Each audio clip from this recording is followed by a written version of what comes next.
cette leçon, je vais vous montrer comment on peut visualiser les différents composants des contraintes qui existent dans le tenseur de stress. J'utilise pour cette visualisation un profil C.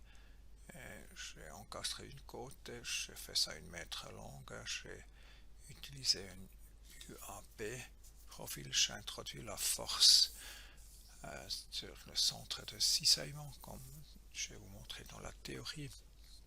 Comme j'ai trouvé ce centre de cisaillement, j'ai regardé dans le profil là, ce que je vous donnais aussi. Vous savez, ça c'est SCTS catalogue, et là c'est le UAP que j'utilise exactement, c'était le UAP 100. J'ai pris, et je trouve ici le centre de gravité qui est déplacé un petit peu là, et les dépend de RC et le E. Je trouve cette information de largeur RAC et E ici, alors il faut faire soustraction. Alors de ça, soustraction 17 de 7 valeur 33,8 me donne l'information que cet centre de cisaillement se trouve un déplacement de cette arête de 16,8 mm. Alors j'ai fait un point là qui est déplacé de cette arête ici 16,8 mm. Je vais laisser tourner l'analyse.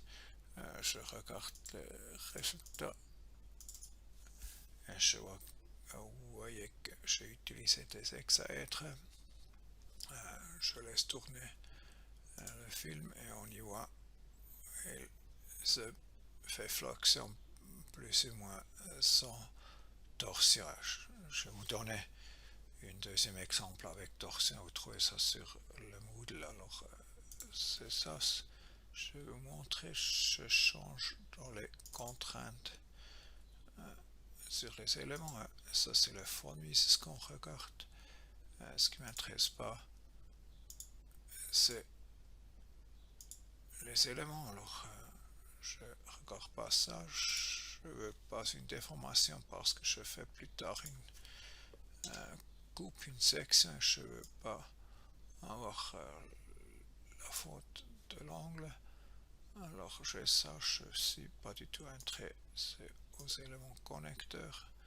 Je les supprime et j'ai le résultat ici du von Mises. Je peux aller dans le, c'est un coupe et je dis les deux côtés et je vois une coupe. Je peux me déplacer dans la structure dans ce coupe. Je laisse une fois ici. Ce que je suis intéressé, c'est le max. Le minimum c'est en bas, c'est 28, et le maximum de ce formule c'est 177. Si je change en X, contrainte en direction X, en direction du profil, je trouve c'est plus 160 là, minus 160 en bas, et je trouve aussi les valeurs pour la contrainte du sigma ZX XZ. Alors ce sont les 26 Nm ici, plus ou moins pas. Je peux changer à l'autre direction XY, que je reçois les contraintes dans les directions XY là, et sont minoritaires, mais il existe 12 là. Je pense c'est assez proche de 0. Et puis vous voyez comme ça me donne des valeurs. Ce qui me plaît, c'est la visualisation, par exemple ici avec les couleurs, ou ici. Alors je peux changer cette visualisation ici. Vous trouvez dans l'affichage que vous pouvez changer à tenseur. Si vous changez au tenseur, vous voyez par exemple ici le XX, je dis appliquer, et c'est ça ce que nous avons cherché. Alors en haut, c'est traction, en bas compression. Je peux regarder ça un peu plus 3D, vous voyez les vecteurs. Les vecteurs qui sont là, je peux aussi changer, par exemple en disant je veux voir les XZ. Alors c'est les cisaillements. Peut-être maintenant les cisaillements ils sont un peu trop larges à montrer. Je peux aussi changer l'affichage là et je peux dire simplement 2% du modèle et c'est un peu plus détaillé montré. Alors vous avez ici toujours deux composants du cisaillement. C'est le cisaillement qui va en bas et en haut, et puis c'est le cisaillement jumelé qui va dans la direction longitudinale. Alors si on y regarde ZX, c'est aussi le XZ composant du cisaillement. Alors ça c'est direction X, contrainte normale, Y normale, Z normale. Et maintenant ces trois ici sont les cisaillements. Cet cisaillement il existe là-bas. De ça, il n'y a plus ou moins rien dans la direction YZ. Alors simplement le contrainte qui est ZX ou XZ. XZ pour nous, pour le coupe, la section c'est maintenant perpendiculaire à X et le composant direction Z nous intéresse à X. Z est égal au ZX et le ZX va dans la direction longitudinale. Alors c'est ça ce qu'on peut regarder. On y regarde maintenant le principal maxi.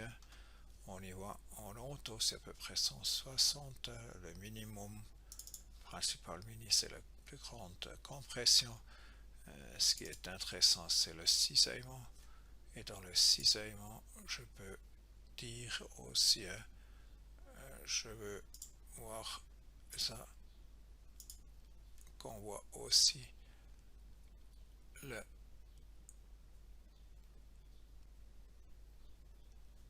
surface dans laquelle la plus grande cisaillement existe. Je ne vois pas simplement le cisaillement, mais il représente aussi la direction, le plan dans lequel il est. Alors, c'est une visualisation vraiment bien utilisable. Formises, ça donne simplement des couleurs et il faut retourner ici et dire tenseur et ça retourne pour les composants qui sont dans le tenseur des contraintes. Si je dis je veux voir ça sur toute la géométrie, normalement vous recevez une image qui est plus ou moins pas compréhensible. Alors laissez ça par contre pour le Von Mises. C'était bien utilisable. Alors cette image vous connaissez, j'espère que vous avez aussi possibilité de comprendre. Regardez aussi ici avec les valeurs qu'on peut mesurer. C'est clair, en haut c'est traction, là-bas c'est compression, au centre c'est plus ou moins 0.